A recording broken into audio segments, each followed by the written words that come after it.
the first thing that popped in my head was that the traffic light button is the example when we talk about mental models in interface design, and it's actually the example of how we get it wrong exactly because we don't have a proper mental model of the system. And a mental model is how we understand how a system works. Like everybody is creating little models, let's say, of how they think the world is working, basically, and they interact with the world based on these models they have in their head.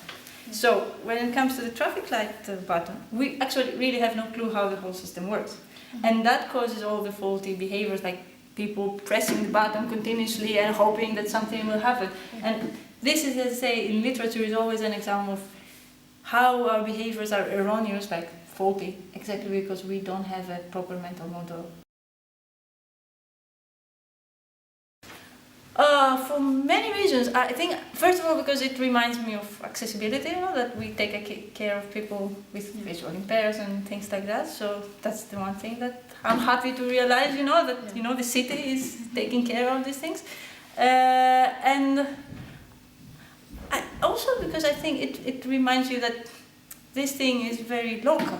I don't know how to say that, but I mean, when you think of traffic control, you tend to think about, huge systems somewhere, like control systems and like algorithms and stuff that are controlling the lights. But I don't think it is like this. I don't know how it works. But the thing with the sound, it kind of reminds you that it's happening here. It's happening on this particular column of metal. So that's why.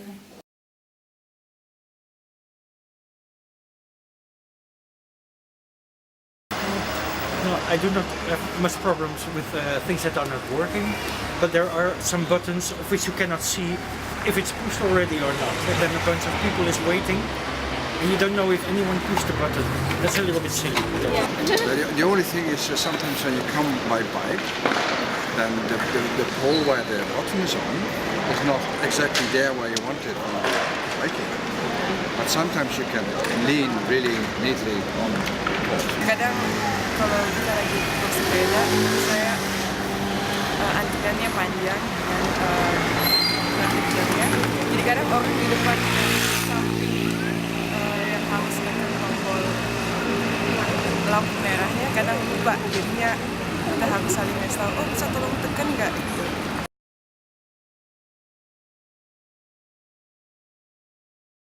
Right behind us is one with a button that lights up a little bit, but I work in the Schilderswijk in the Oppermastraat.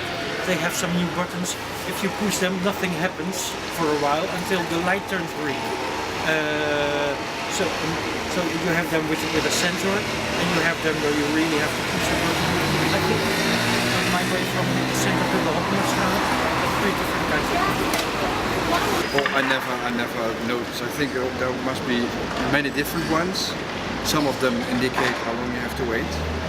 Those are the modern ones, I guess. And the others have the kind of button where you think I should clean my fingers. Saya lihat ada dua, ada satu yang tekan yang lampunya nyala, atau satu yang juga ada tulisan nyala waktu.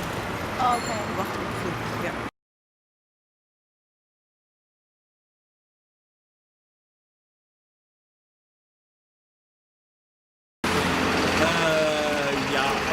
I understand the system, but I think it's a bit silly that when you use electricity for the electricity light and for the button, that they do not always have a little light in it, like at the back here, to show, yes, the button is pushed already.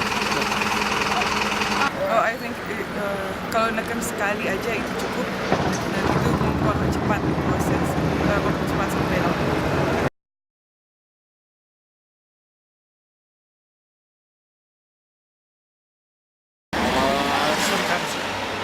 Sometimes I wait, and sometimes I push the button, and sometimes I just push it straight. Oh, I'm impatient. I push it 2-3 times, several times. If it takes long, I push another time. Like, come on. Ya kalau misalnya ada bisa otomatis tanpa harus ditekan, jadinya lebih mempermudah.